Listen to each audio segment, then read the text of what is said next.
आप सभी भक्तों को जय माता दी। नवरात्र के तीसरे दिन माता चंद्रघंटा स्वरूप की पूजा की जाती है। माँ चंद्रघंटा भक्तों का दुख और पीड़ा मिटाने वाली हैं। इनकी कृपा से व्यक्ति ग्रहण शक्ति दिव्य होती है। वह कई तरह की खुशबुओं का एक साथ आनंद लेने में सक्षम हो जाता है। माँ दैत्यों का वध करके दैव धनुष मनुष्यों के हितों की रक्षा करने वाली हैं। इनके माथे पर अर्ध चंद्रकार सुशोभित होने के कारण ही इन्हें माता चंद्रघंटा कहा जाता है। इनकी शरीर सुवर्ण की भांति है, इसलिए नौ दुर्गा के इस तीसरे स्वरूप को चंद्रघंटा नाम से प्रसिद्धि प्राप्त हुई थी। यह दैत्यों का संहार भयानक घंटे के नाद से ही करती हैं। यह माता 10 भुजाधारी हैं। उनके दाहिने हाथ में पद्म, धनुष, बाण, माला आदि सुशोभित हो रहे हैं। इनके बाएं हाथ में त्रिशूल, गदा, तलवार, कमंडल इत्यादि सुशोभित हो रहे हैं। माता सिंह पर सवार होकर जगत कल्याण हेतु दुष्ट दैत्यों को मारती हैं। माता का यह रूप शत्रुओं को मारने हेतु सदैव तत्पर रहता है।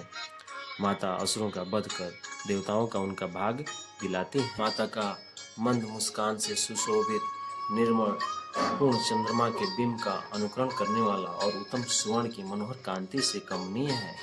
तो भी माता को देखकर महिषासुर को बड़ा क्रोध हुआ और उसने माता पर प्रहार कर दिया। ये बड़े आश्चर्य की बात है कि जब देवी का वही मुख क्रोध से युक्त होने पर उदय काल के चंद्रमा की भांति भयंकर लाल तनी हुई भौहों के कारण विकराल हो उठा, तब उसे देखकर महिषासुर के प्राण तुरंत निकल गए।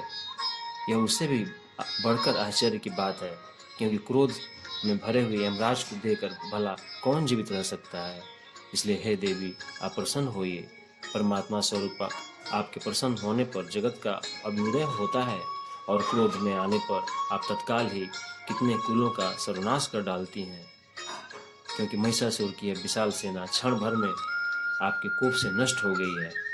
कहते हैं कि देवी चंद्रघंटा ने राक्षस समूहों का संहार करने के लिए जैसे ही धनुष की टंकार को धरा व गगन में बुझा दिया, वैसे ही माँ के वाहन सिंह ने भी दहाड़ना आरंभ कर दिया और माता फिर घंटे के शब्द से उस ध्वनि को बढ़ा दिया, जिससे धनुष की टंकार, सिंह की दहाड़ और घंटे की ध्वनि से संपूर्ण दिशाएं गूंज उठी। उस भयंकर शब्द व अपने प्रताप से वह दैत्य समूहों का संहार कर विजयी हुई। जय माता दी।